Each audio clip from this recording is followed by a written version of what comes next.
அந்த ஆர்வம் அதிகமாக இருந்தாலும் அவங்களுக்கான அந்த பொருளாதாரம் தான் மிகப்பெரிய தடையாக இருந்தது.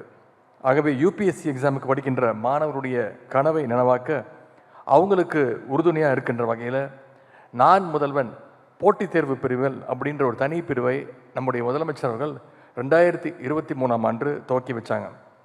இந்த திட்டத்தின் கீழே 1000 மாணவர்களை டெஸ்ட் வச்சு செலக்ட் பண்ணி அவங்க ப்ரிலிமினரி எக்ஸாமுக்கு படிக்க மாதம் 7500 ரூபாய் உதவித்தொகை வழங்கப்படுது.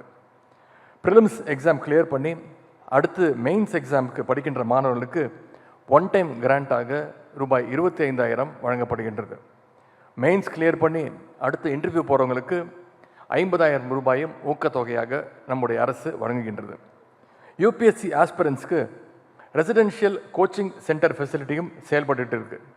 இதனால் சென்னையில் இருக்கக்கூடிய மாணவர்கள் மட்டுமல்ல, தமிழ்நாட்டில் இருக்கக்கூடிய எல்லா பகுதியிலிருந்தும் மாணவர்கள் பயன்பெற்று வராங்க. உங்களுடைய பெற்றோர்கள் இடத்துல இருந்து நம்முடைய நான் முதல்வன் திட்டத்தின் மூலமாக உங்களுக்கு பக்கபலமாக உறுதுணையாக நம்முடைய முதலமைச்சர் அவர்கள் இருக்கின்றாங்க. இப்போது தமிழ்நாடு முழுக்க யூபிஎஸ்சி எக்ஸாமுக்கு படிக்கின்ற ஆர்வம் இளைஞர்கள்கிட்ட அதிகமாகிட்டு இருக்கு. ஒவ்வொரு மாவட்டத்திலையும் நிறைய பேர் நான் முதல்வன் ஸ்காலர்ஷிப்கான ஸ்க்ரீனிங் டெஸ்ட்டை எழுதிக்கிட்டு இருக்கிறாங்க. தமிழ்நாட்டு இளைஞர்களிடம் இந்த ஆர்வத்தை உண்டாக்கியது தான் இந்த திட்டத்துடைய முழுமையான முதன்மையான வெற்றி.